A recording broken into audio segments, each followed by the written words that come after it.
Okay, good morning yet again. It is very much a Groundhog Day here, isn't it? This is the fourth week now. I'm struggling to come up with things, but we actually got something down for next week. And I do apologise if it's based on a number of my books, but needs must when the devil vomits in your kettle, as Blackadder used to say. Again, before I start, I do hope that everybody is as positive and mentally happy as they can be, and their family and friends are not suffering at this time of great suffering, basically. Without much ado, I'll leap into what I'm going to talk to you about this morning. I apologise to Andrew Neil. It's not a maritime related thing. That's next week, but there will be ships being sunk in this one, so that'll keep the Nimrod people happy there. What I'm going to talk to you about today is, and again, a bit of a plug, really not a plug, is this. This was a book based on my thesis. The Air Force, back in 2001, selected me to do a master's in war at King's College in London. They only offered one to the Air Force every other year, and I was quite lucky to go ahead and do it. I did a 10,000 word thesis on that subject, which I'll come to explain about more, which then resulted in a 50,000, 60,000 word book. So what did I write about? It was the impact of the Germans' Tip and Rung bombing campaign, 1942 to 1943. Sounds quite boring, but really when you look at it, there are a lot of people, when I interviewed them 20, 30 years ago, who experienced this firsthand, including when I was at primary school. I can always remember one of my teachers telling me that she used to come from Margate, and I know we have some people from Margate should be signing in from France here, and my apologies to those people who come from Margate, but somebody has to. She remembers being a schoolgirl being machine gunned by a German fighter which was attacking the town. And that's exactly what the Germans did. They had two squadrons of fighters. They put bombs underneath them, and they would range anywhere from up to, say, about Lowestoft in Suffolk, down to, would you believe, Bodmin down in Cornwall, attacking targets of opportunity. Now, let me explain what we meant by that. Back in the Battle of Britain, if you can remember when we talked about this last week, the Germans put bombs on the underneath of their Messerschmitt 109 fighters, which was regarded by us British as a very un-British thing to do. And they would then go and attack at high level targets like London.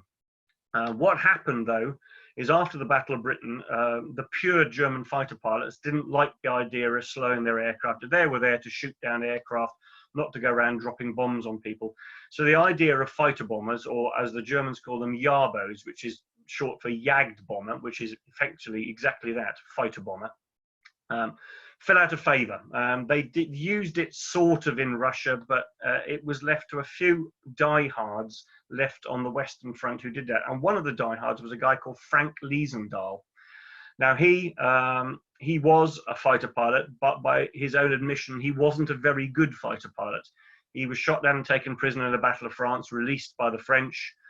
He then commanded a fighter squadron in the middle of 1941, where he was shot down, this time by the RAF, the first time he was shot down by the French, and he was wounded. But whilst he was recuperating from his wounds, he came up with the idea that, we used to do this a year ago, putting bombs on the bottom of our aircraft. We've got much less fighters now on the Western Front. The Germans moved everything to either North Africa or predominantly the Russian front in about June 1941, leaving just two wings of German fighters there. He then spoke to his new boss, his new squadron commander, and said, look, I've got this idea. I can train a specialist team of pilots who are quite adept at flying low, flying fast, pulling their aircraft up, dropping a bomb, and getting back away again without being shot down. He was told, yeah, okay, go ahead and do it, and report back and tell us how it goes. So what they started doing initially was going against ships. They went against ships predominantly off the Devon and Cornwall coast with high degrees of success. They would come in very, very low level, and we're talking about, we're talking about 50 feet, sprinting across the sea. They would then pull up, lob their 250 kilogram bomb. So, we're talking about a 500-pound bomb at a ship, and then disappear off back to France. They then extended that to actually attacking places like Brixham and Torquay, attacking ships in the harbour, and again getting away. And they were quite successful at this. His new unit, though, his new specially designed unit, which was basically there only for fighter bomber actions, not for fighting, not going into air combat, went into action, they reckon, probably around about Boxing Day 1941. And by March 1941, they had met with a high degree of success. Now, the aircraft they were using, I will show you this, was this. Let's see. And that is a painting, can anybody see it, of Liesendahl's actual aircraft. It's the Messerschmitt 109F. If you notice on the tail, it has all of Liesendahl's successes, and underneath you can see a 250 kilogram bomb. If you notice, though, we'll get it a bit closer, the squadron badge is on the front, and you can see it's a fox with a ship in its mouth. That's the aircraft they used, and that's the success they had with it. It was so successful that the only other German fighter wing, which was had been up until about December 1941, commanded by Adolf Galland, the top scoring, one of the top scoring aces and highly decorated aces at the time, they were told to form their own squadron to do exactly the same thing. Now, that unit was based up in the Pas-de-Calais, whilst Liesendahl's unit tended to be based down at Caen. Those are people who go to France, like myself, and I know that Andrew knows it, they were based at the airfield at Caen-Carpiquet. So those people who go from Portsmouth to Ouistreham, if you go towards Caen, turn right, the airfield that he used to fly from is there. And of course, that made them ideally located for attacking targets in Sussex and Hampshire, and down towards, if they moved further out towards Brittany, down towards Devon and Cornwall. It became a pain for the RAF. To put it bluntly, we didn't really have an answer to this, because the aircraft were coming in very, very low and very, very fast. And the modus of operandi, the way they used to do it, was don't go direct towards the target.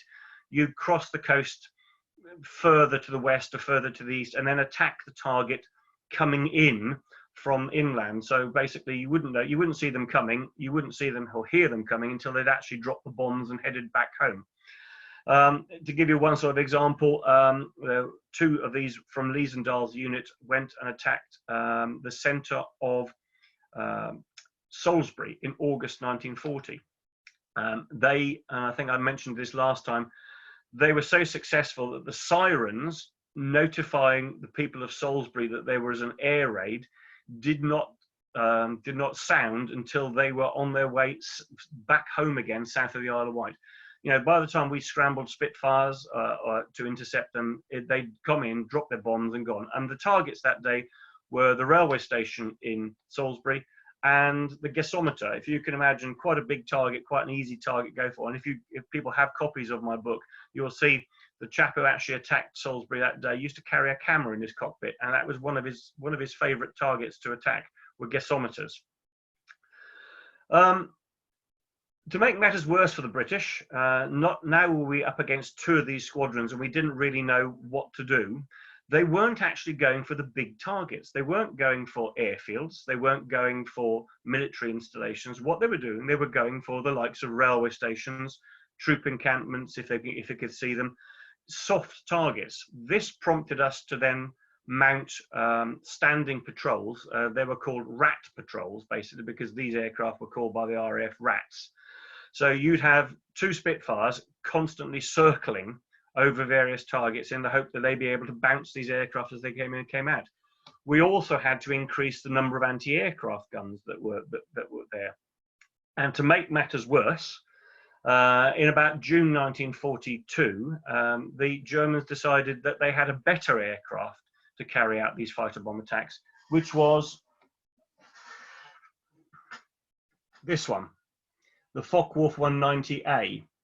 It was faster, it was more powerful, it could carry a bigger bomb load than the Messerschmitt 109F, and it could hold itself quite comfortably against the Spitfire Mark V's of the time after it had dropped its bomb. Another example of this would be in January 1943, two Focke-Wulf 190s attacked Kingsbridge in Devon.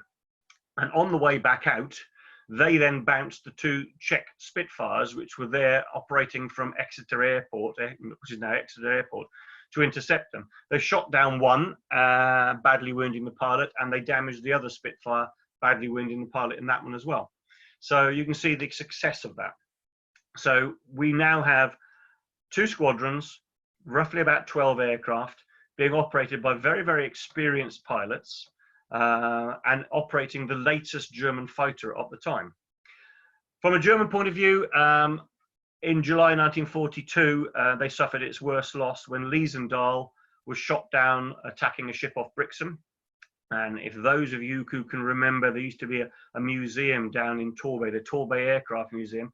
Well, they actually had parts of his aircraft. He was attacking a freighter off Brixham. As he pulled up, his aircraft was hit by anti-aircraft fire, or very light anti-aircraft fire. His aircraft crashed in the sea, and his body was recovered about 3 weeks later and buried at sea, by which stage he had received the highest German decoration, which was the Knight's Cross, for his success. Right the way through the summer of 1942, these attacks continued. The Betters Hanger Colliery in Kent. They even attacked in daylight. They attacked Canterbury, and again on the way back out, they shot down two of the Spitfires, which were there to stop them from actually attacking.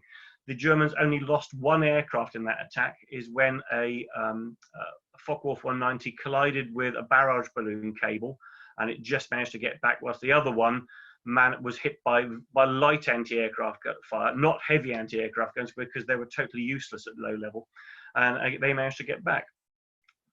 From our point of view, there was now a brief respite. In November 1942, under Operation Torch, the Allies invaded North Africa, and the Germans, very, very worried that we were now going to attack through southern France, moved all their assets down there. So from an RAF point of view, or a British point of view, all these attacks suddenly dried up, and they thought, oh, something strange going on here. You know, have we actually defeated these fighter bombers? I dread to say, from an RAF point of view, it didn't. When it was clear that the Allies were not going to invade southern France, they were going to push the Germans out of North Africa, they moved everything back, and in December 1942, it started again. It started again with us shooting down the aircraft meant to be intercepting them, resulting in the RAF having to put more and more aircraft up at various locations, and the increasing of the anti-aircraft gun defences. The worst attack to date occurred on the 20th of January 1943. In response to a recent bombing raid by the RAF on Berlin, the Luftwaffe decided they were going to unusually use their fighter bombers to attack London. They put a massive fighter sweep up and down the channel to pull the RAF away.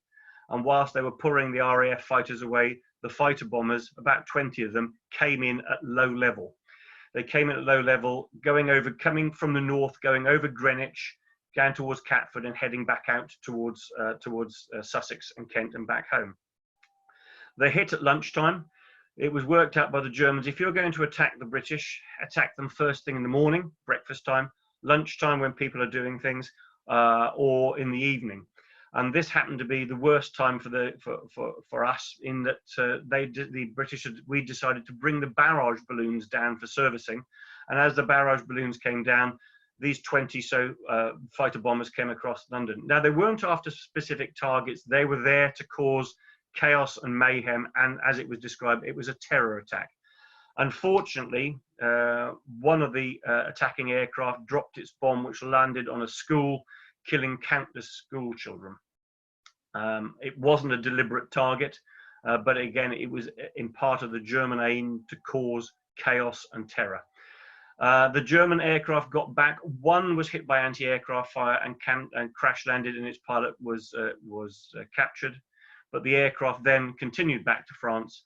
Meanwhile, there was a massive dogfight going on over the Channel, which allowed the fighter bombers to get back virtually scot-free. The Germans now were sort of flushed with their success. What they were doing was going for the likes of Bexhill, Hastings, Eastbourne, Brighton, Torquay, places like that. And the reason for that was, even though the Germans weren't 100% certain, is that before the war, if you went on holiday, you would go on holiday to the seaside. Only the rich could go to Paris or do the European tour.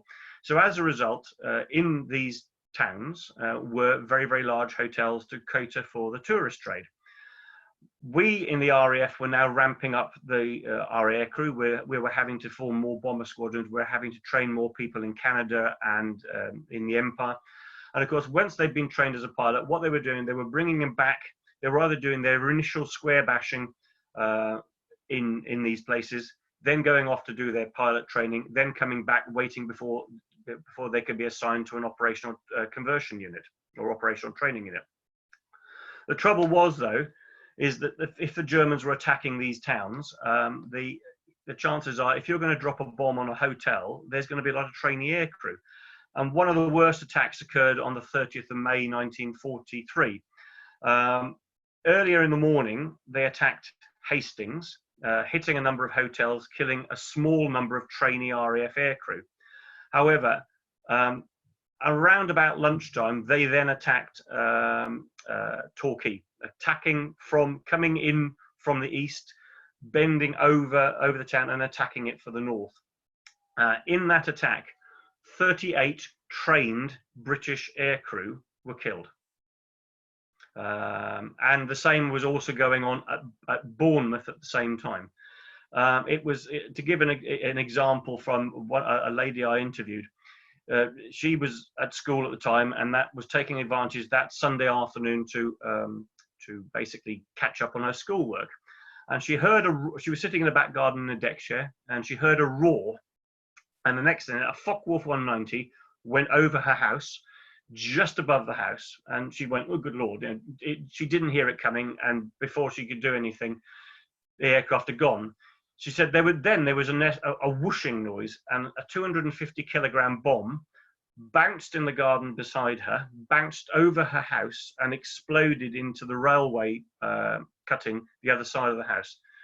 Next, there was a clattering noise, and something then hit her on the leg, not seriously, and these were the tail fins of the bomb. So it gives you some sort of idea how spectacular these attacks were. But we're now talking about May 1943. Just to go back a bit, the Germans now decided that they'd had such a degree of success with using these aircraft at daytime. Why don't we do it at nighttime? Now, this was a tactical error. For those of us who are pilots or ex-pilots, you can imagine you're in a single-seat aircraft. You have to navigate to a target. You have to avoid night fighters. You have to avoid anti-aircraft fire. You have to find your target. You have to drop your bomb, and then you have to get back to France.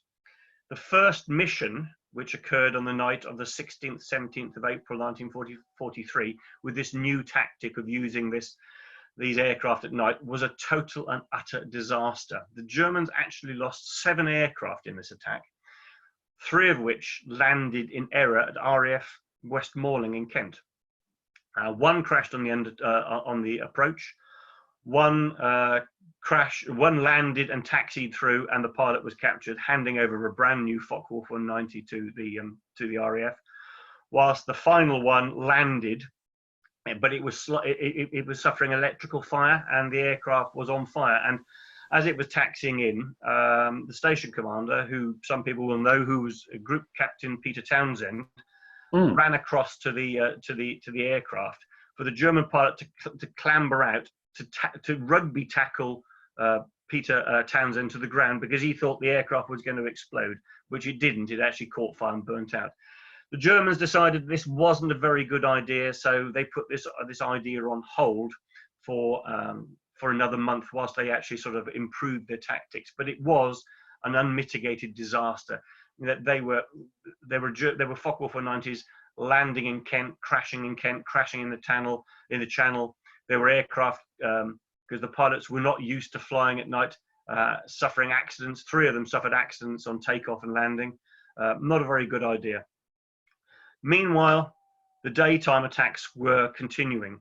They had increased the strength of these fighter bombers by combining the 2 squadrons into a new squadron, which was called Schnellkampfgeschwader, which was fast bombing unit.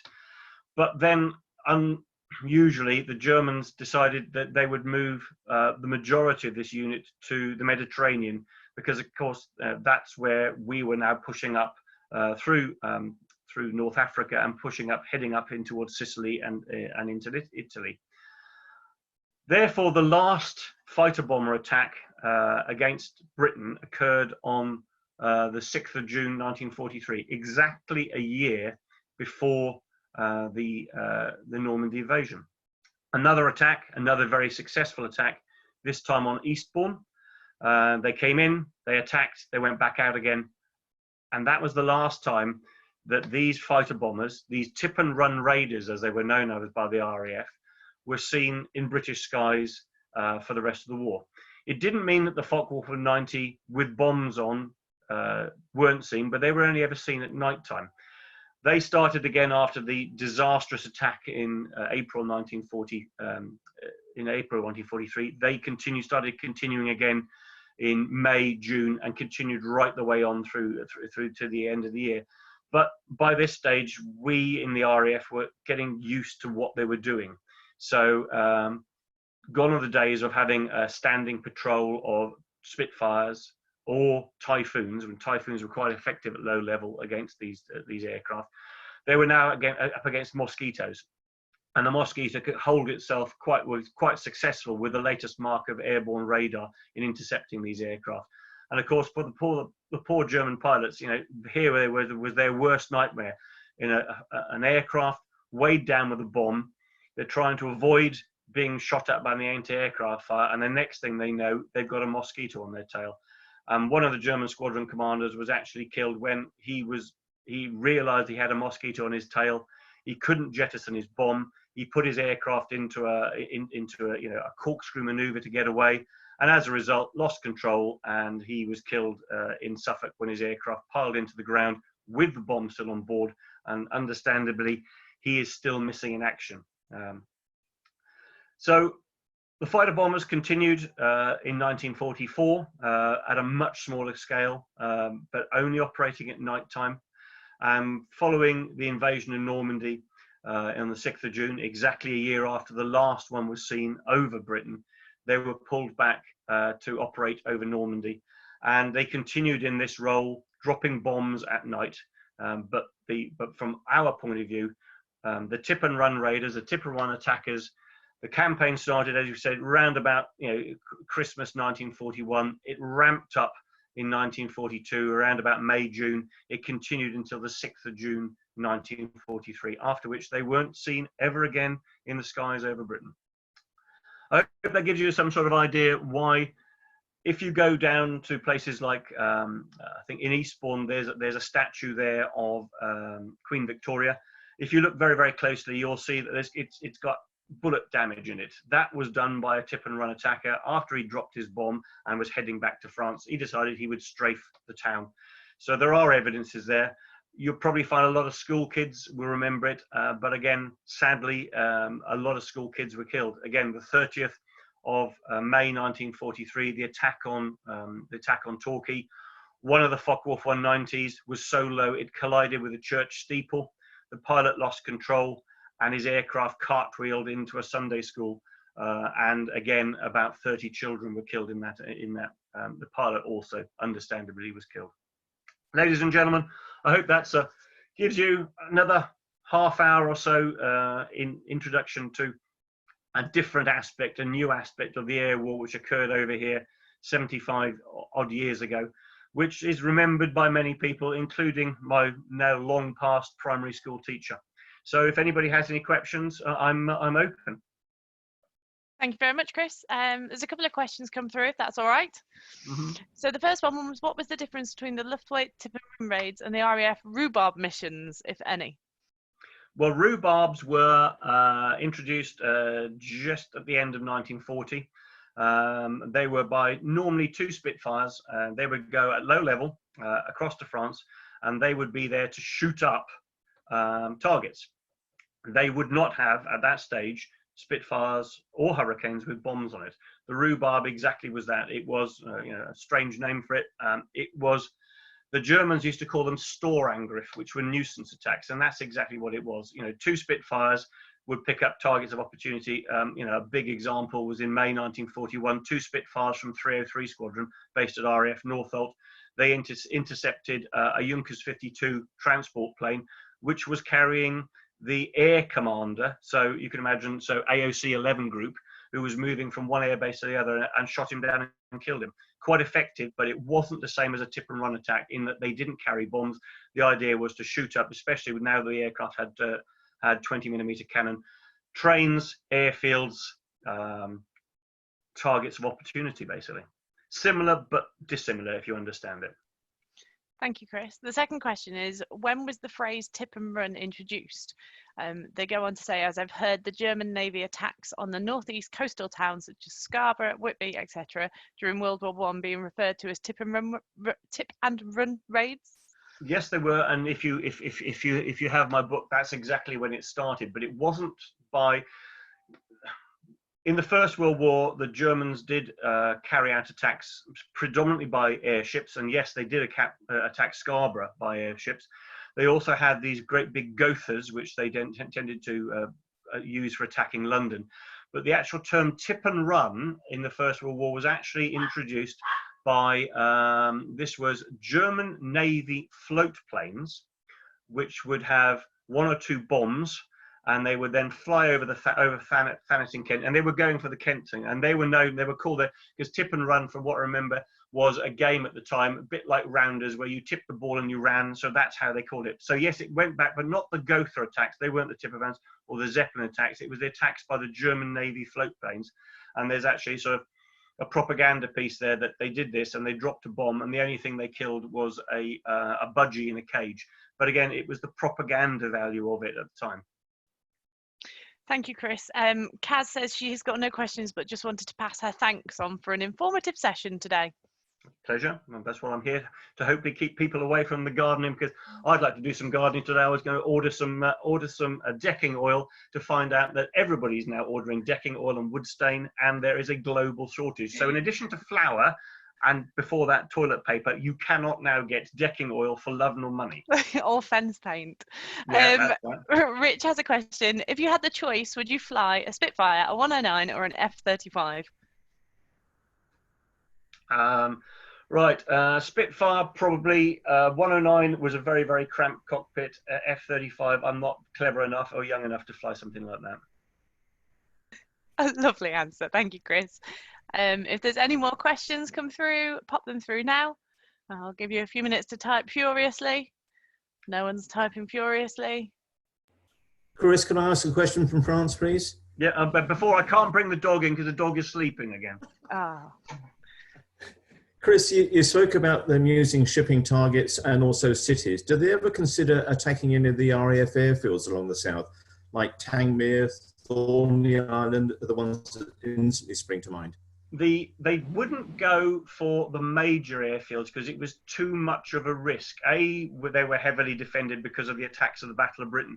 But what they would do is if those people know, Bolt Head down in Devon was a forward landing strip where because of these attacks, what they would also do is, in addition to the standing patrols, because they would forward them from Exeter, and they'd have 2 Spitfires sitting on the ground with the engines running, which of course is a bad thing for a Spitfire because the engine overheats.